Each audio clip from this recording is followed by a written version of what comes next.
കടബാധ്യത ഒരു ചെറിയ കാര്യമല്ല.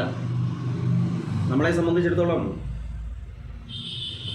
ഒരു കടം നമ്മൾ വാങ്ങുമ്പോൾ അല്ലെങ്കിൽ ഒരു വ്യക്തിയുടെ കയ്യിൽ നിന്ന് കടം മേടിക്കുമ്പോൾ നമുക്ക് നമ്മുടെ മനസ്സമാധാനം നഷ്ടപ്പെടും.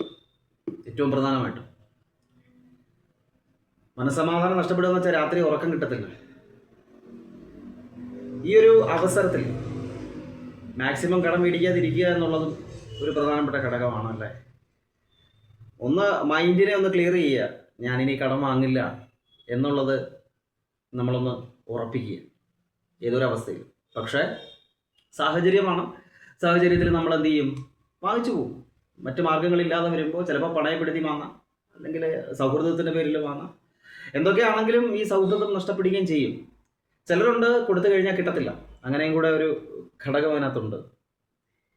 എന്നിരുന്നാൽ തന്നെയും കടബാധ്യതകൾ ഒരു പരിധിവരെ ഒഴിഞ്ഞു പോകാൻ എന്താ ചെയ്യുക എന്ന് ചോദിച്ചാൽ, ഒന്ന് ജോലി പ്രധാനപ്പെട്ട ഘടകമാണ്. ഇപ്പം നിങ്ങൾ ആമമോതിരം ധരിച്ചു അല്ലെങ്കിൽ മറ്റെന്തെങ്കിലും ധരിച്ചു എന്ന് പറഞ്ഞെന്ന് കരുതിയൊന്നും പണം വരണമെന്നില്ല. അപ്പോൾ അത് ആമമോതിരത്തിൻ്റെ കാര്യം തന്നെ എടുക്കുകയാണെന്നുണ്ടെങ്കിൽ ഏകദേശം 2 വർഷത്തോളം ഒരു വ്യക്തി അത് ഉപയോഗിക്കണം. എങ്കിൽ മാത്രമേ അതിനകത്തുള്ള മാറ്റങ്ങൾ അറിയാൻ പറ്റുള്ളൂ. അല്ലാതെ ഒറ്റയടിക്കുന്നു പിറ്റേ ദിവസം പണമഴ എങ്ങും പെയ്യാൻ പോകുന്നില്ല. അത് ഉപയോഗിക്കേണ്ട രീതിയെക്കുറിച്ച് ഞാൻ ഓൾറെഡി പറഞ്ഞിട്ടുണ്ട്, എങ്ങനെയാണ് ആമമോതിരം ധരിക്കേണ്ടത് എന്നുള്ളത്. ഓരോരുത്തരുടെയും രാശിയൊക്കെ നോക്കിയിട്ടാണ് അത് ധരിക്കുന്നത്. അതുപോലെ നമ്മുടെ വീട്ടിൽ നെഗറ്റീവ് എനർജി ഉള്ളിടത്തോളം കാലം ആ വീട്ടിൽ പണം നിൽക്കില്ല അല്ലേ. മഹാലക്ഷ്മി ആണല്ലോ, ചക്രമെന്നാണ് വിളിക്കുന്നത്, കറങ്ങിക്കൊണ്ടേയിരിക്കും. അപ്പോൾ അത് വന്ന് കയറി അവിടെ നിൽക്കണം. അതിന് ചില കാര്യങ്ങളുണ്ട്. ഇതിനെ നമ്മൾ ഒന്ന് ബഹുമാനിക്കുക എന്ന് പറയുന്ന പ്രധാനപ്പെട്ട ഘടകമാണ്. ഇതിനെ നമ്മൾ വയ്ക്കുന്ന അല്ലെങ്കിൽ സ്ഥലം വയ്ക്കുന്ന സേഫ് അത്തരത്തിലുള്ള പ്രദേശങ്ങൾ, അത് സ്വർണ്ണമാകട്ടെ, പണമാകട്ടെ, സിൽവർ ആകട്ടെ, വെള്ളിയാകട്ടെ, എന്തോ ആവട്ടെ, അമൂല്യമായ എന്ത് നിധിയും ആ രീതിയിൽ വേണം അതിനെ സംരക്ഷിക്കാൻ എന്ന് പറയപ്പെടുന്നുണ്ട്. അപ്പോൾ കടബാധ്യത എങ്ങനെ തീർക്കാം, അതിന് എന്തെങ്കിലും മാർഗങ്ങളുണ്ടോ? ആദ്യം പ്രാക്ടിക്കലായിട്ടുള്ള കാര്യങ്ങൾ മാത്രം നോക്കുക. പ്രാക്ടിക്കൽ എന്ന് പറഞ്ഞാൽ എന്താ? ജോലിക്ക് പോവുക, പൈസ ഉണ്ടാക്കുക. ഈ പണം ഇപ്പം ജോലി ഇല്ലാത്ത കൂലിപ്പണിക്കാരാണെങ്കിൽ ജോലി ഇല്ലാത്തൊരവസരം ഉണ്ടാവും. അപ്പോൾ ഇപ്പം മഴയും കാര്യങ്ങളൊക്കെ സീസണൊക്കെ ആണെന്നുണ്ടെങ്കിൽ പറഞ്ഞ പോലെ അവർക്ക് വലിയ ബുദ്ധിമുട്ടാണല്ലേ. ഒരു ദിവസം ജോലി ഇല്ലയെന്നുണ്ടെങ്കിൽ അതിൻ്റെ ഇടയ്ക്ക് ഒരു ഹോസ്പിറ്റൽ കേസ് കയറി വരുന്നു, എന്തെങ്കിലുമൊക്കെ കാര്യം വരും. സ്വാഭാവികമല്ലേ, മനുഷ്യ ജീവിതമാണ്. കുട്ടികളുടെ ഫീസ്, മറ്റു കാര്യങ്ങൾ നമുക്കറിയാം. ഒരുപാട് പേരുടെ കേസ് നമുക്കറിയാൻ സാധിക്കും. അപ്പോൾ ഇവിടെ എങ്ങനെ ഇത് നമുക്ക് ഒരു പരിധിവരെ കടബാധ്യത കുറയ്ക്കാം, അല്ലെങ്കിൽ ഉള്ള കടബാധ്യത എങ്ങനെ വീട്ടാൻ സാധിക്കും എന്നതിനെക്കുറിച്ച് കൂടിയാണ് ഇന്ന് നമ്മൾ ചർച്ച ചെയ്യുന്നത്. നമസ്തേ രുദ്രധാര. നമ്മളിന്ന് പറയുന്ന കല്ലുപ്പിൻ്റെ പ്രത്യേകതയും എങ്ങനെ കടബാധ്യത തീർക്കാം എന്നുള്ളതുമാണ്. കല്ലുപ്പ് കൊണ്ട് കടബാധ്യത തീർക്കാൻ സാധിക്കുമോ എന്ന് ചോദിച്ചാൽ ഒരുപാട് പേർക്ക് അനുഭവമുണ്ട്. ഞാനും കുറേയൊക്കെ നോക്കിയിട്ടുണ്ട് കേട്ടോ. സംഭവം ഈ പറയുന്ന പോലെ നല്ല കടമൊക്കെ ഉണ്ടായിരുന്നു. അപ്പോൾ ഈ എങ്ങനെ കടബാധ്യത തീർക്കാം, അതിന് കല്ലുപ്പ് എങ്ങനെ ഉപയോഗിക്കാം? കല്ലുപ്പിന് ഒരുപാട് പ്രത്യേകതയുണ്ട്. താന്ത്രിക കർമ്മത്തിൽ, മാന്ത്രിക കർമ്മത്തിൽ ഒക്കെ ഉപയോഗിക്കാറുണ്ട്, ശക്തയത്തിൽ ഉപയോഗിക്കാറുണ്ട്, നമ്മുടെ വീട്ടിൽ നെഗറ്റീവ് എനർജി പൂർണ്ണമായിട്ട് റിമൂവ് ചെയ്യുന്നതിന് വേണ്ടിയിട്ട് ഉപയോഗിക്കാറുണ്ട്. അതിന് ഒത്തിരി പ്രാധാന്യമുണ്ട്. ഇത് വാങ്ങുന്നതിന് ഒരു ദിവസമുണ്ട്, വെള്ളിയാഴ്ച ദിവസമാണ് ഇത് വാങ്ങുന്നത്. അപ്പോൾ ഇങ്ങനെയൊക്കെ ചെയ്യുമ്പോൾ നമ്മുടെ അടുക്കളയിലാണ് ഇത് വയ്ക്കുന്നത്. നമുക്കറിയാം ഏറ്റവും പരിശുദ്ധമായിട്ടുള്ള പ്രദേശമായിരിക്കണം അടുക്കള അല്ലേ. പൂജാമുറിയേക്കാൾ കൂടുതൽ പ്രാധാന്യമുള്ളത് വീട്ടിൻ്റെ അടുക്കളയ്ക്കാണ്. അപ്പോൾ ആ അടുക്കളയിൽ നമ്മുടെ വലതു ഭാഗത്തായിട്ടാണ് ഈ കല്ലുപ്പ് വയ്ക്കേണ്ടത് എന്ന് പറയുന്നു. എന്തിൽ? ഗ്ലാസ് ഭരണികളുണ്ടല്ലോ, അല്ലെ ഭരണി ആയാലും മതി, അല്ലെങ്കിൽ ഗ്ലാസ് കൊണ്ടുള്ള എന്തായാലും മതി.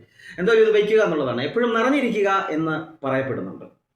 അതിൽ നിന്നാണ് നമുക്ക് എടുക്കാം, ആവശ്യത്തിന് എടുക്കാം. വെള്ളം ഒഴിച്ചിടുന്ന പരിപാടി ഒന്ന് നിർത്തിയാൽ നല്ലതാണ്. നമ്മൾ വെള്ളം അതിനകത്ത് ഇങ്ങനെ ഒഴിച്ചിടും. അതല്ലെങ്കിൽ അത് വേറെ എന്തെങ്കിലും പിന്നിലേക്കൊക്കെ മാറ്റി വെക്കുന്നത് നന്നായിരിക്കും. അല്ലാതെ കല്ലുപ്പ് നിറഞ്ഞിരിക്കുക.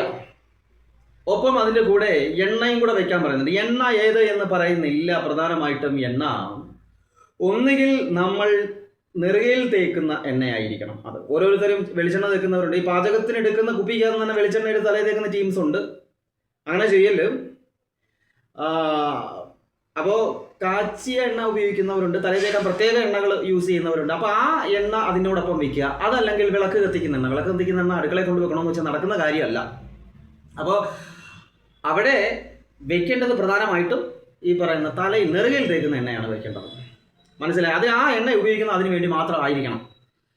അപ്പോൾ നമ്മൾ ഇതിൻ്റെ വലതുഭാഗത്തായിട്ട്, ഉപ്പിൻ്റെ വലതുഭാഗത്തായിട്ട് ഈ പറയുന്ന തലയിൽ തേക്കുന്ന നെറുകയിൽ തേക്കുന്ന എണ്ണയും നമ്മൾ വെച്ചു. ഇതിന് ശേഷം കടം മാറുമോ? പണിക്ക് പോകണം. അത് പ്രധാനപ്പെട്ട കാര്യം അല്ലേ? അത് പോകണം. അപ്പോൾ ആ പൈസ പോകുന്ന രീതിയുണ്ട്. ആവശ്യമില്ലാതെ അനാമത്ത് ചിലവുകളിലേക്ക് കയറി പോകാറുണ്ട്. ചിലപ്പോൾ പെട്ടെന്ന് ഒരു രോഗം വരുന്നു, പെട്ടെന്ന് സ്കൂൾ ഫീസ്, അങ്ങനത്തെ കാര്യങ്ങൾ, നമ്മൾ അറിയാത്ത ചിലവുകൾ പെട്ടെന്ന് കയറി വരാൻ സാധ്യത. കല്യാണം വരുന്നു, അങ്ങനെ ഓരോന്നോരോന്ന് കയറി, സ്വാഭാവികമാണ്, ഇതൊക്കെ വരും. അപ്പോൾ ഒരു പരിധി വരെ നമുക്ക് കടം മേടിക്കാതെ നിൽക്കാൻ പറ്റും. അതുപോലെ തന്നെ ഉള്ള കടം നമുക്ക് കുറേശ്ശെ വീട്ടി തുടങ്ങാൻ പറ്റും. അത് പ്രധാനപ്പെട്ട കാര്യം. ഇത് വെക്കുമ്പോഴത്തേക്ക് നിങ്ങൾക്ക് പിറ്റേ ദിവസം ഈ പറഞ്ഞ പോലെ കടം തീർക്കാൻ പറ്റും, അല്ലെങ്കിൽ ലോട്ടറി അടിക്കുമെന്നല്ല അതിൻ്റെ അർത്ഥം. കാലാന്തരത്തിൽ കാലക്രമേണ എന്ന് പ്രത്യേകം പറയപ്പെടുന്നു. ഗ്രാജുവലി ടൈം എടുക്കും. ഞാൻ ഈ ആമമോതിരത്തിൻ്റെ കാര്യം പറഞ്ഞു, ടൈമുണ്ട്, ആ ടൈം എടുക്കും. അപ്പോൾ നമുക്ക് വേണമെങ്കിൽ പറയാം നിങ്ങളുടെ സമയം മാറി, അതുകൊണ്ടാണ് ഇങ്ങനെ സംഭവിച്ചത് എന്ന് വേണമെങ്കിൽ പറയാം. അപ്പോൾ ഇതിനകത്തും ചില ഘടകങ്ങളുണ്ട്. അപ്പോൾ ഇങ്ങനെ വെച്ചാൽ മതി. അത് ഒന്നാമത്തെ കാര്യമാണ്. 2, പണം വയ്ക്കുന്ന പ്രദേശം, സ്ഥലം. ആ സ്ഥലം വൃത്തിയുള്ളതായിരിക്കണം. നമ്മൾ പേഴ്സിനകത്ത് വയ്ക്കാറുണ്ട്, സേഫിനകത്ത് വയ്ക്കാറുണ്ട്. എല്ലാ വീടുകളിലും നമ്മൾ വിളക്ക് കത്തിക്കുന്നിടത്ത് ചെറിയ പറ കിട്ടൂല, പറ, കുഞ്ഞ് പറയുന്നത്. അപ്പോൾ അത് മേടിച്ചതിന് ശേഷം അതിനകത്ത് നാണയങ്ങളിട്ട് വയ്ക്കുക. പ്രധാനപ്പെട്ട ഘടകമാണത് അല്ലേ? നാണയപ്പറ എന്ന് പറയുന്നത് സ്ഥിരമായിട്ടത് അവിടെ തന്നെ ഉണ്ടാവുക. അതിൽ നിന്ന് പൈസ എടുക്കാൻ നിൽക്കരുത്. അത് അവിടെ തന്നെ ഭഗവാന്റെ ഏതെങ്കിലും രൂപം ഉണ്ടാകും, ആ ഭഗവാന്റെ മുമ്പിൽ അത് വെച്ചിരിക്കുന്നു എന്നുള്ളതാണ് അതിൻ്റെ ഒരു പ്രത്യേകത. നിറഞ്ഞിരിക്കുക എന്നുള്ളതാണ്. അതുപോലെ തന്നെ കടബാധ്യത തീരാൻ ഏറ്റവും പ്രധാനപ്പെട്ട ഘടകമാണ് ഒരു മൺചരാതെടുത്ത് അതിനുള്ളിൽ കല്ലുപ്പ് നിറയ്ക്കുക. കല്ലുപ്പ് നിറച്ചതിന് ശേഷം 1 രൂപ കോയിൻ, 1 രൂപ 1 രൂപ കോയിൻ എടുത്ത് അതിന് നടുവിലായിട്ട് വെച്ച് 5 ഗ്രാമ്പു ചുറ്റും വയ്ക്കും. ഗ്രാമ്പിൻ്റെ പ്രത്യേകതയൊക്കെ അറിയില്ല. ഈ 5 ഗ്രാമ്പു ചുറ്റും വയ്ക്കും. അതിനുശേഷം അത് വെക്കുന്നത് വെള്ളിയാഴ്ച ദിവസമാണ്. വെച്ച് അത് സ്ഥിരമായിട്ട് അത് അവിടെ വയ്ക്കുകയാണ്. കാലക്രമേണ ഇത് ഉപ്പ് നല്ല കട്ടിയാകും അല്ലെ? വായു സമ്പർക്കമൊക്കെ വരുന്ന സമയത്ത് ഉപ്പ് നല്ല കട്ടിയായിട്ട് മാറുന്ന സമയത്ത് നമുക്കിത് മാറ്റി വീണ്ടും ഒരു വെള്ളിയാഴ്ച നമുക്ക് ഇതുപോലെ ചെയ്ത് വെക്കാൻ സാധിക്കും. ഒരുപാട് കടബാധ്യത ഒരുപാട് കുറയും എന്നുള്ളതാണ്. എന്ന് വെച്ചാൽ മനസ്സമാധാനം കുറച്ച് കിട്ടും എന്നുള്ളതാണ് അതിൻ്റെ പ്രധാനപ്പെട്ട ഘടകം. നമുക്ക് കുറച്ച് നികത്താൻ സാധിക്കും. ഇതൊക്കെ നമ്മൾ പൊതുവെ കേട്ടിട്ടുള്ളതാണ്, അറിഞ്ഞിട്ടുള്ളതാണ്. എന്നാൽ അതൊക്കെ അവിടെ നിൽക്കട്ടെ. നിങ്ങൾക്ക് അറിയാവുന്ന കാര്യങ്ങൾ തന്നെ ഞാൻ പറഞ്ഞു എന്നേ ഉള്ളൂ. കടബാധ്യത തീർക്കാൻ മറ്റൊരു പ്രധാനപ്പെട്ട ഘടകത്തെക്കുറിച്ചാണ് ശരിക്കും ഇന്ന് നമ്മൾ സംസാരിക്കുന്നത്. ആലില ഉപയോഗിച്ചുകൊണ്ട്. ഇതെവിടെയാണ് പറഞ്ഞിരിക്കുന്നതെന്ന് ചോദിച്ചാൽ താളിയോല എന്ന ഗ്രന്ഥത്തിലൂടെ പ്രതിപാദിച്ചിട്ടുള്ളതാണ്. അരയാലില കൊണ്ടുള്ള കർമ്മത്തിൽ പെടുന്നതാണിത്. ഞാൻ പല കർമ്മങ്ങളെക്കുറിച്ചും പറഞ്ഞിട്ടുണ്ട്. അതിലൊന്നാണ് ആലില, അരയാലില. വേരാലില അല്ല, പേരാലല്ല, അരയാലില അല്ലേ? നാമം ജപിക്കുന്ന ഇലകൾ എന്നാണ് അറിയപ്പെടുന്നത്. എപ്പോഴും ഇങ്ങനെ അനങ്ങിക്കൊണ്ടിരിക്കുക. അപ്പോൾ അതുകൊണ്ട് എന്താണ് നാമം ജപിക്കുന്ന അരയാലിലകൾ എന്നാണ് വിളിക്കുന്നത്. അപ്പോൾ ആ ആലില എടുക്കുക. നല്ലൊരു ഹീറ്റലൊന്നും ഇല്ലാത്ത നല്ലൊരു ആലില എടുത്തതിന് ശേഷം അതിനുള്ളിലേക്ക് ആലിലയുടെ ആകൃതി അറിയാലോ, അതിനുള്ളിലേക്ക് നമ്മൾ ഒരു പിടി ഒരു കൈക്കൊമ്പിളി കൊള്ളുന്ന വേണ്ട, ഒരു കുറച്ചെടുക്കുക. കണക്കൊന്നുമില്ല. അതെടുത്ത് അതിനകത്ത് വെച്ച് ഇതിനെ മടക്കുക. ഇത് പൂർണ്ണമായിട്ട് മടക്കിയതിന് ശേഷം ചുവപ്പ് നൂല് കൊണ്ട് കെട്ടിയിട്ട് അതിന് മുകളിൽ പച്ച നൂല് കൊണ്ട് കെട്ടും. ഇങ്ങനെയാണ് ചെയ്യുന്നത്. ചുവപ്പ് മാത്രം കൊണ്ട് കെട്ടരുത്, സർക്കാർ ഓഫീസിലെ ഫയലിൻ്റെ കണക്കായി പോകും. അപ്പോൾ അതുകൊണ്ട് പച്ച നൂലുകൾ കൊണ്ടും കൂടി ഇതിനെ സിംബോളിക്കാണ് ശരിക്കും ഈ ഒരു സംഭവം. ഇത് ഇങ്ങനെയല്ല ഇതിൻ്റെ രീതി. നമുക്ക് ചെയ്യാൻ പറ്റുന്നതാണ് ഞാൻ ഈ പറയുന്നത്. മനസ്സിലായി? എല്ലാം സിംബോളിക്കായിട്ട് പറയുന്നതെന്ന് മാത്രമേ ഉള്ളൂ അല്ലേ? ഈശ്വരന്മാർ പോലും സിംബോളിക്കല്ലേ? അപ്പോൾ അത്തരത്തിൽ ഇതിനെ കെട്ടിയതിന് ശേഷം ഒന്നുകിൽ വിളക്കിൻ്റെ മുമ്പിൽ വയ്ക്കുക, അല്ലെങ്കിൽ സേഫിൽ വയ്ക്കുക, പേഴ്സിൽ വയ്ക്കരുത്. പലരും പറയുന്നുണ്ട് ആലില എടുത്ത് പേഴ്സിനകത്ത് വെക്കുക, അങ്ങനെ പൈസ മടക്കി വയ്ക്കാൻ പറയുന്നുണ്ട്. ചെയ്യരുത്, ചെയ്യാൻ പാടില്ലാത്ത കാര്യമാണ്. നിങ്ങളിത് സേഫിനകത്തോ അല്ലെങ്കിൽ നിങ്ങൾ വയ്ക്കുന്ന സ്ഥലമുണ്ട്, പണം പ്രധാനമായിട്ടും വയ്ക്കുന്ന സ്ഥലമുണ്ട്, അവിടെ വയ്ക്കുക. ഇത്രയേ ഉള്ളൂ ഇതിൻ്റെ സംഭവം. ഒപ്പം തന്നെ അതിന് പുറത്ത്, അതിന് മേളിലായിട്ട് 1 പിടി ഗ്രാമ്പു ഇടുന്നുണ്ട്. 1 പിടി ഗ്രാമ്പ്. അതായത് ആ സേഫ് തുറക്കുന്ന സമയത്ത് നമുക്ക് ഗന്ധം വരേണ്ടത് ഒന്നുകിൽ നല്ല പച്ച നോട്ടിൻ്റെ ഗന്ധം, അതല്ലെങ്കിൽ നല്ല ഗ്രാമ്പുവിൻ്റെ ഗന്ധം. ഈ പറയുന്ന 2 ഗന്ധങ്ങളായിരിക്കണം അതിനകത്ത് നിന്ന് വരുന്നത്. ഒന്ന്, സാമ്പത്തികമായിട്ട് നമുക്ക് സേവിങ്സ് ഉണ്ടാകും. അറ്റ് ഫസ്റ്റ് സേവിങ്സ് ഉണ്ടാകും. There is no doubt it's god certain. 1 രൂപ പോലും എടുക്കാനില്ലാത്തവൻ്റെ കയ്യിൽ ഒരു 100 രൂപ കാണും. ഒന്നിനും എടുക്കാതെ മാറ്റി വെച്ചിരിക്കും. പൈസ എടുക്കാനുള്ളവൻ്റെ കയ്യിൽ 1 ലക്ഷം രൂപ എങ്ങനായാലും അവന് കാണാം. ബാങ്കിലല്ല, നിങ്ങളുടെ സേഫിലുണ്ടായിരുന്നു. അതൊരു പ്രധാനപ്പെട്ട ഘടകമാണ്. കാരണം ഇതിലൂടെ നമ്മൾ മനസ്സിനെ കുറച്ച് എന്താണ് പറയുന്നത്, ഒരു മാനിഫെസ്റ്റേഷനിലൂടെ നമ്മൾ ആ മനസ്സിനെ കുറച്ച് എന്താണ്, ആ മനസ്സിലേക്ക് എത്തിക്കുകയാണ്. നമ്മൾ ആഗ്രഹിച്ച് അതിലേക്ക് എത്തിക്കുകയാണ്. അത് പാകപ്പെടുത്തുക എന്നൊക്കെ പറയും അല്ലേ. ഒറ്റ വാക്ക് ഞാൻ പറയാം, ഒറ്റ കാര്യം പറഞ്ഞ് നിങ്ങളത് ചിന്തിച്ചാൽ മതി.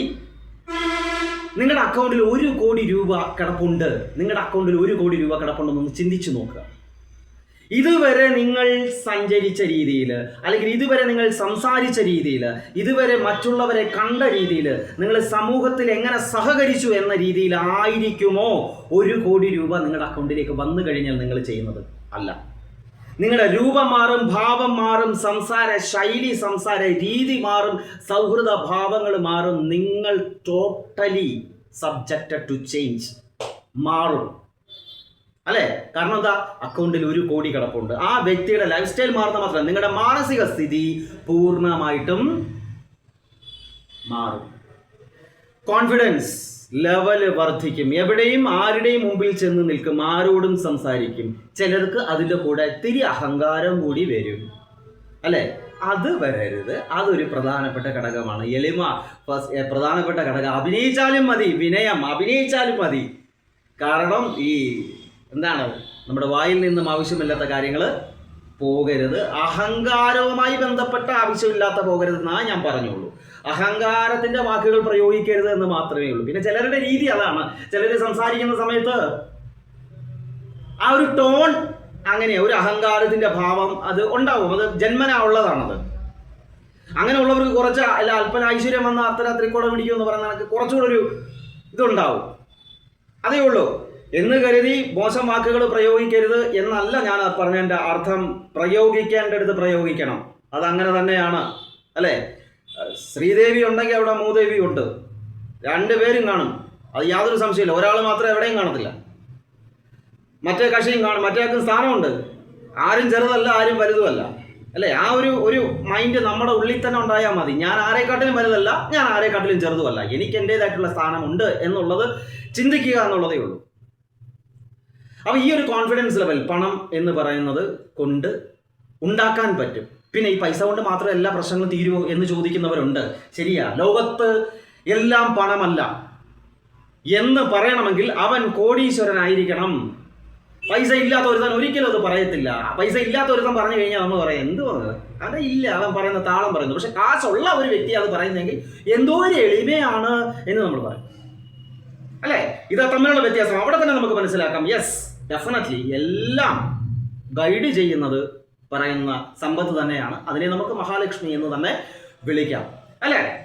അപ്പൊ അതിനെ അത്രയും ബഹുമാനിക്കുക എന്നുള്ളതാണ് ആദ്യത്തെ കർത്തവ്യം. അതിനെ ബഹുമാനിക്കുന്നതിന്റെ ഭാഗമായിട്ടാണ് നമ്മൾ ഇത്തരത്തിലുള്ള കർമ്മങ്ങൾ ചെയ്യുന്നത്. അതിനോടുള്ള ഇഷ്ടം, സ്നേഹമാണ് അല്ലെ. അതിനെ എത്രത്തോളം നമ്മൾ ആഗ്രഹിക്കുന്നു, എത്രത്തോളം നമ്മൾ സ്നേഹിക്കുന്നുവോ നമ്മളിലേക്ക് കണ്ടിന്യൂസ്ലി ഫ്ലോ ആയിക്കൊണ്ടേയിരിക്കും. നമുക്ക് ആകർഷിക്കാൻ പറ്റും എന്തിനേയും അല്ലെ. മാഗ്നറ്റ് പോലെ പലതിനെയും ആകർഷിക്കാൻ സാധിക്കും. ഓരോന്നിനും ഓരോ തിരിച്ചറിവ് വരുന്നത് ഓരോ പ്രായത്തിലാണ്. ദാറ്റ് മീൻസ് വളരെ ലളിതമായിട്ട് ഞാൻ പറഞ്ഞുതരാം. 8ാം ക്ലാസ്സിൽ പഠിച്ച അല്ലെ 10ാം ക്ലാസ്സിൽ പഠിച്ച നിങ്ങളല്ല ഇന്നത്തെ നിങ്ങളുടെ ചിന്താഗതി അല്ലെ ചിന്താധാര. ലോകം കാണുന്നതിനനുസരിച്ച്, ഓരോന്നോരോന്ന് അറിയുന്നതിനനുസരിച്ച് നമ്മുടെ ചിന്താഗതി എപ്പോഴും എന്ത് ചെയ്തുകൊണ്ടിരിക്കും, മാറിക്കൊണ്ടേയിരിക്കും അല്ലെ. ഇപ്പം നമ്മൾ ഇപ്പോൾ 10ാം ക്ലാസ്സിൽ ചില്ലറ മാർക്ക് മേടിച്ച ഒരുത്തൻ അവനൊരു 25 വയസ്സാകുമ്പോഴാണ് ആലോചിക്കുന്നത്, സോ ഈ ബുദ്ധി എനിക്ക് അന്ന് ഉണ്ടായിരുന്നെങ്കിൽ എന്ന് ചിന്തിക്കും അല്ലേ. അപ്പോൾ 60 വയസ്സുള്ളവൻ ചിന്തിക്കുന്നതും 6 വയസ്സുള്ള ആൾ ചിന്തിക്കുന്നതും തമ്മിലുള്ള വ്യത്യാസം അതിനകത്തുണ്ട്. എന്തിനേയും നമുക്ക് ആകർഷിക്കാൻ സാധിക്കും, പലതിനെയും, അസുഖങ്ങളെ ആകർഷിക്കാൻ സാധിക്കും. അതാ പറയുന്നത്, ആദ്യം ഭയം മനസ്സാണ്. മനസ്സ് ഏറ്റവും വലിയ വൈദ്യം മനസ്സിൽ തന്നെയാണ് വേണ്ടത് അല്ലെ. പലതിനെ സർവൈവ് ചെയ്ത് തിരിച്ചു വരുന്നത് നമ്മൾ കണ്ടിട്ടില്ലേ. അത് ആണ് ഇന്നത്തെ കാലഘട്ടത്തിൽ മാനിഫെസ്റ്റേഷൻ എന്ന നിലയിൽ ഇവിടേക്ക് കൊണ്ടുവന്നിട്ടുള്ളത്. ഇത്രയും കാര്യങ്ങളേ ഉള്ളൂ നിങ്ങൾ ചെയ്യേണ്ടത്. ഉപ്പിന്റെ പ്രധാനപ്പെട്ട കാര്യം ഞാൻ പറഞ്ഞു. നെഗറ്റീവ് എനർജി ഒഴിവാക്കുക മാത്രമല്ല, ധനാകർഷണം കൂടിയാണത്. പല ക്ഷേത്രങ്ങളിലും ഈ പറയുന്ന ഉപ്പ് നേർച്ച ഉള്ള ക്ഷേത്രങ്ങൾ ഉണ്ട് പലയിടത്തും അല്ലേ. കറുപ്പുസ്വാമിയുടെയൊക്കെ ഒരു നേർച്ച, ഉപ്പ് നേർച്ച എന്ന് പറഞ്ഞിട്ടൊരു സംഭവമുണ്ട്. അപ്പോൾ എന്ന് പറഞ്ഞ പോലെ ഓരോ നാട്ടിൽ വ്യത്യസ്തമായ ആചാര അനുഷ്ഠാനങ്ങൾ. നമ്മളൊക്കെ എന്ന് വെച്ച് കഴിഞ്ഞാൽ എന്തെങ്കിലും ഒന്ന് നടന്നു കിട്ടിയാൽ മതി, അങ്ങനെ പലയിടത്തും പോകുന്നവരാണ് അല്ലേ. പലർക്കല്ല കൂടോത്രം ബാധിച്ചിട്ട് അവരുള്ളവരുണ്ട്, കൂടോത്രം കൂടോത്രം എന്ന് കേൾക്കുമ്പോഴേ നമുക്ക് ഏതാണ്ട് വല്ലാതെയാണ്. ഇതൊക്കെ ഉണ്ട്, ഇങ്ങനെയൊക്കെ ആരെങ്കിലുമൊക്കെ ചെയ്യൂ, ഇങ്ങനെയൊക്കെയുള്ള മനസ്സുള്ളവരുണ്ടോ? കൂടോത്രം ഒരു ശാസ്ത്രമാണ്. അതുകൂടി ഇതിനാൽ ഞാൻ ബോധ്യപ്പെടുത്തുന്നു. കൂടോത്രം ഒരു ശാസ്ത്രമാണ്. കൂടോത്രം നല്ല അതിന്റെ ശരിക്കും പേര് അതുപോലും ആർക്കും അറിയത്തില്ല. എല്ലാവരും അപ്പൊ കൂടോത്രം ഇട്ടിട്ടുണ്ടെങ്കിൽ ഇത് ചെയ്യാം, അത് ചെയ്യാം, മറ്റേത് ചെയ്യാം, മറിച്ച് ചെയ്യാം, ഇത്രേ പറയത്തുള്ളൂ. കൂടോത്രം എന്നല്ല ശരിക്കും പറഞ്ഞാൽ നിഗൂഢ ശാസ്ത്രം, നിഗൂഢ തന്ത്ര ശാസ്ത്രം എന്നാണ് ശരിക്കും അതിന്റെ പേര്, ഫുൾ നെയിം. അതുപോലും അറിയത്തില്ല ആർക്കും. നിഗൂഢ തന്ത്രശാസ്ത്രം, ഗ്രാജുവലി സബ്ജക്റ്റഡ് ടു ചേഞ്ച്. എന്താ, കാലക്രമേണ ഇത് മാറി ഗൂഢശാസ്ത്രമായി. നിഗൂഢം എന്നുള്ളത് ഗൂഢശാസ്ത്രമായി. ഗൂഢശാസ്ത്രം പറഞ്ഞ് പറഞ്ഞ് പറഞ്ഞ് പറഞ്ഞ് ഗൂഢതന്ത്രം പറഞ്ഞ് പറഞ്ഞ് പറഞ്ഞ് കൂടോത്രം ആയി. അപ്പൊ ഈ ഒരു സംഭവം അത് ഏറ്റുകഴിഞ്ഞാൽ പോലും ഉപ്പ് ഉപയോഗിച്ച് പോലും നമുക്ക് ചെയ്യാനുള്ള കാര്യങ്ങളുണ്ട്. ഇത് ബാധിച്ചു കഴിഞ്ഞാൽ ഉപ്പ് ഉപയോഗിച്ച് ചെയ്യാൻ പറ്റുന്ന പല കാര്യങ്ങളുമുണ്ട്. അപ്പൊ ഈ ഇത്രയും കാര്യങ്ങളാണ് ഞാൻ പറയുന്നത്. ആലില ഞാൻ പറഞ്ഞു, ഉപ്പിന്റെ കഥ ഞാൻ പറഞ്ഞു, 2 നൂലിന്റെ കാര്യം പറഞ്ഞു, അതിന്റെ മുകളിൽ ഗ്രാമ്പൂ പറഞ്ഞു. വെച്ച് നോക്കുക, ഫ്രൈഡേ വെള്ളിയാഴ്ച ചെറിയ മാറ്റങ്ങളൊക്കെ ഉണ്ടാവും. ഉണ്ടായവരുണ്ട്. കടുകിന്റെ കാര്യം പറഞ്ഞു, ഒത്തിരി പേർക്ക് മാറ്റം ഉണ്ടായി. 14 ദിവസത്തെ എള്ളിന്റെ കാര്യം പറഞ്ഞു, ഒത്തിരി പേർക്ക് മാറ്റം ഉണ്ടായി. എന്നാൽ മാറ്റം ഇല്ലാത്തവരുണ്ട്. എന്താ കാര്യം? വെച്ചു നോക്കും, എന്നിട്ടിങ്ങനെ ഇരിക്കും. അദ്ദേഹം പറഞ്ഞത് ശരിയാണോ, ഒരു മാറ്റവും നടന്നില്ല. കൂടെ എന്തെങ്കിലും ആവശ്യം വരുമ്പോൾ പോയി കടവും കൂടെ മേടിക്കും. എന്നിട്ട് പറയും, ഇല്ല അവ ചുമ്മാതെ കാശുണ്ടാക്കാൻ വേണ്ടി ഇരുന്ന് വീഡിയോ ഉണ്ടാക്കുക. ഇത് പറയും അല്ലേ? നിങ്ങൾ എന്ത് കർമ്മം ചെയ്താലും വേണമെന്ന് കരുതി വേണം ചെയ്യാൻ, ആത്മാർത്ഥമായിട്ട് വേണം ചെയ്യാൻ, അല്ലേ? ഒരു അധ്യാപകൻ ക്ലാസ്സിൽ പഠിപ്പിക്കാനേ പറ്റൂ. അത് എക്സാമിന് വരുമെന്നുള്ളത് എങ്ങനെ ഇരിക്കും? അദ്ദേഹം പറയുന്ന കാര്യങ്ങളൊന്നും കൃത്യമായിട്ട് വരണമെന്നൊന്നുമില്ല. നമ്മൾ ചെയ്യുക, പറയുന്ന കാര്യങ്ങൾ കൃത്യമായിട്ട് ചെയ്യുക, ആത്മാർത്ഥമായിട്ട് ചെയ്യുക. ഡെഫിനറ്റ്ലി അതിൻ്റെ ഒരു റിസൾട്ട് വരും, വന്നിരിക്കും. വന്നവരാണല്ലോ ഈ പറയുന്നതല്ല. അന്ന് ഒരുപാട് അനവധി ആളുകളുണ്ട്. അപ്പോൾ ഇത്രയും കാര്യങ്ങളാണ് ഞാൻ ഇതിനകത്തൂടെ പങ്കുവയ്ക്കാൻ ശ്രമിച്ചത്. കടബാധ്യത തീരെ എന്തെങ്കിലും മാർഗങ്ങളൊക്കെ ഉണ്ടോ എന്നൊക്കെ ചോദിച്ച് ഓരോരുത്തരുടെ കമൻറ്റ് കണ്ടു, മെസ്സേജ് കണ്ടു. അതിൻ്റെ പേരിലാണ് ഇത് ചെയ്യാമെന്ന് കരുതിയത്. അപ്പോൾ ഇത്രയും കാര്യങ്ങളേ ഉള്ളൂ പറയാനായിട്ട്. സമ്പത്തിനെ പ്രണയിക്കുക. അത് ഗോൾഡ് ആണെങ്കിലും സിൽവർ ആണെങ്കിലും ഈ പറഞ്ഞ പോലെ പണം പൈസയാണെങ്കിലും അതിനെ ബഹുമാനിക്കുക, ആരാധിക്കുക, അതിനൊരു ദൈവിക പരിവേഷം നൽകുക. കല്ലിനെയും മണ്ണിനെയും തൂണിനെയും തുരുമ്പിനെയും ഒക്കെ നമ്മൾ ആരാധിക്കുന്നില്ലേ, അല്ലേ? 33 കോടി ദൈവങ്ങളെ നമ്മൾ ആരാധിക്കുന്നില്ലേ? പിന്നെന്താ ഇതിനെ ആരാധിച്ചാൽ? 33 കോടി ദൈവങ്ങൾ എന്ന് പറയുമ്പോൾ അവിടെയുണ്ട്, ഇത്രയുണ്ട്. ആകെ നമുക്കറിയാവുന്ന ശിവൻ, ഗണപതി, പാർവതി, മുരുകൻ, അയ്യപ്പ, ഇങ്ങനെ തുടങ്ങി. എന്നിട്ട് ആകെ കൂടെ കൂട്ടിയിട്ട് 10-11 വരുന്നുള്ളൂ. കൃഷ്ണൻ, ഗുരുവായൂർ എല്ലാം കൂട്ടി നോക്കി. എൻ്റെ പൊന്നെ, 33 കോടി എന്ന് പറഞ്ഞു കഴിഞ്ഞാൽ, കോടി എന്ന് പറഞ്ഞാൽ സംസ്കൃതത്തിൽ അർത്ഥം തരം എന്നാകുന്നു. തരം 33 കോടി, 33 തരം ദൈവങ്ങൾ എന്നാണ് പറയുന്നത്. മനസ്സിലായി? 33 കോടി നമ്മുടെ കോടിയല്ല. അപ്പോൾ ആ കോടിക്ക് അങ്ങനെ ഒരു അർത്ഥം കൂടിയുണ്ട്. അപ്പോൾ ഇതാണ് പ്രധാനമായിട്ടും, അത് ഹൈന്ദവ വിശ്വാസപ്രകാരമാണ് കേട്ടോ. ഈ 33 കോടിക്കകത്താണ് ഈ വസ്തുക്കൾ വരുന്നത്, പ്രാണന്റെ പല കാര്യങ്ങളും നമ്മളതിനകത്ത് വരുന്നത്, അതൊക്കെ ചേരുന്നതാണ്. അപ്പോൾ നോക്കൂ, ആ 33 കോടി ദൈവങ്ങളിൽ പെടുന്നതാണ് നമ്മളും, നമ്മുടെ ഉള്ളിൽ കിടക്കുന്ന പഞ്ചപ്രാണനും ഒക്കെ അതിനകത്ത് പെടുന്നതാണ് എന്നുള്ള ഒരു വലിയ തിരിച്ചറിവ് കൂടി അതിനകത്ത് ഉണ്ടായിരിക്കുക. ഇത്രയും കാര്യങ്ങൾ പറഞ്ഞുകൊണ്ട് കടബാധ്യത തീരട്ടെ, നന്നായി ജോലി ചെയ്യുക. ആ പൈസ നമ്മൾ അടിച്ചു പൊളിക്കാൻ വേണ്ടി ഒരു പൈസ എടുക്കും, ചിലവാക്കുക. അത് വേണ്ടെന്നല്ല, അത് വേണം. കാരണം നമുക്ക് അനുഭവങ്ങൾ മാത്രമേ ഈ ലോകത്ത് നമ്മുടെ കയ്യിൽ നിന്ന് ആർക്കും അടിച്ചുകൊണ്ട് പോകാൻ പറ്റാതുള്ളൂ. നമുക്ക് നല്ല അനുഭവങ്ങൾ ഉണ്ടാവുക, നല്ല ഭക്ഷണം കഴിക്കുക, ആരോഗ്യം സംരക്ഷിക്കുക. പിന്നെന്താ, കടം കൊടുക്കണ്ട എന്ന് ഞാൻ ഒരിക്കലും പറയത്തില്ല. കടം കൊടുക്കണം. ഒരാൾ കടം മേടിക്കുമ്പോൾ അയാളത് തിരിച്ച് ചോദിച്ച് ബുദ്ധിമുട്ടിക്കരുത്. ഇല്ലേ, കൊടുക്കാൻ പോകരുത്, ഇല്ല എന്ന് തന്നെ പറയുക. അദ്ദേഹത്തിന് തരും എന്ന് നിങ്ങൾക്ക് ഉറപ്പുണ്ടെങ്കിൽ അയാൾക്ക് കൊടുക്കാം. പിന്നീട് അതിനെ ബുദ്ധിമുട്ടിക്കരുത്. അതൊരു പ്രധാനപ്പെട്ട ഘടകമാണ്. ആ കൊടുത്തതിന് വിലയില്ലാതാവും. മനസ്സിലായോ? അല്ലെങ്കിൽ അതിൽ ഈട് വാങ്ങി വെക്കുക, ഇതൊക്കെ ഒരു അതിനാണ് പണ്ടുള്ളവർ ഈട് വാങ്ങി വെക്കുന്നത്. പിന്നെ കടം മേടിക്കുന്നവർ ചിന്തിക്കേണ്ട ഒരു കാര്യമുണ്ട്, നമ്മൾ മാക്സിമം മേടിക്കാതിരിക്കുക. സാഹചര്യമല്ലേ, ഞാനും ഒരുപാട് കടക്കടിയിൽപ്പെട്ടിട്ടുള്ള ആളാണ്. ഒരുപാട്, 1, 2 ഒന്നും അല്ല, ലക്ഷങ്ങൾ ചിന്തിക്കാൻ പറ്റില്ല. പലരും ചോദിക്കാറുണ്ട്, കല്യാണം കഴിക്കാതെ ഒറ്റത്തടിയായിട്ടിരിക്കുന്നവൻ എന്ത് ചിലവാണ്, ഇങ്ങനെ ചോദിക്കാറുണ്ട്. ഒരു മനുഷ്യന് വായുവും വെള്ളവും മാത്രം വെച്ച് ജീവിക്കാനൊന്നും പറ്റൂല, അല്ലേ? അല്ലെങ്കിൽ പിന്നെ പൂർണ്ണമായിട്ട് സന്യാസം സ്വീകരിക്കണം, അത് പറ്റില്ല. മനുഷ്യനാണെങ്കിൽ ചിലവ് മസ്റ്റാണ്, ഈവൻ കൊച്ചു കുഞ്ഞാണെങ്കിൽ. ഒറ്റയ്ക്ക് ജീവിക്കുന്നത് എനിക്ക് തോന്നുന്നു ഫാമിലിയായിട്ട് ജീവിക്കുമ്പോൾ അത്രയും കുഴപ്പമില്ല. കാരണം വരുമാനം വേറെ സോഴ്സിൽ വരും അല്ലേ. വൈഫിന് ജോലി ഉണ്ടെങ്കിൽ അങ്ങനെ വരും. ഒറ്റയ്ക്ക് ജീവിക്കുമ്പോഴോ ആ ഒരു വരുമാനത്തിൽ തന്നെ വേണം എല്ലാ കാര്യങ്ങളും പോകാനായിട്ട്. അതൊരു പ്രധാനപ്പെട്ട ഘടകം. അത് ഈ ഒറ്റയ്ക്ക് ജീവിക്കുന്ന പലരെയും എടുത്ത് നോക്കിക്കഴിഞ്ഞാൽ നിങ്ങൾക്കത് മനസ്സിലാവും. അപ്പോൾ ആരെയും നമ്മളൊന്നും അറിയാതെ പ്രെഡിക്റ്റ് ചെയ്യാനായിട്ട് പോകരുത്. മറ്റുള്ളവരുടെ കാര്യത്തിൽ ഇടപെടരുത്. ഓരോരുത്തരുടെ അനുഭവം വ്യത്യസ്തമാണ്, സാഹചര്യങ്ങൾ വ്യത്യസ്തമാണ് എന്നുള്ളത് ചിന്തിക്കുക. അവരുടേതായിട്ടുള്ള ഫ്രീഡം അവർക്ക് കൊടുക്കുക. അതാണ് ഒരു വ്യക്തിയുടെ ഏറ്റവും പ്രധാനപ്പെട്ട ക്യാരക്ടർ എന്ന് പറയുന്നത് അല്ലേ. ഇടപെടാൻ പോയി കഴിഞ്ഞാൽ വല്ല പ്രശ്നമുണ്ടോ? കിട്ടുന്ന മേടിച്ചോളൂ, അത്രേ ഉള്ളൂ. എൻ്റെ അടുത്തൊക്കെ വന്നു കഴിഞ്ഞാൽ ഞാൻ അപ്പം തന്നെ കൊടുക്കും കേട്ടോ, വെച്ചോണ്ടൊന്നും ഇരിക്കത്തില്ല.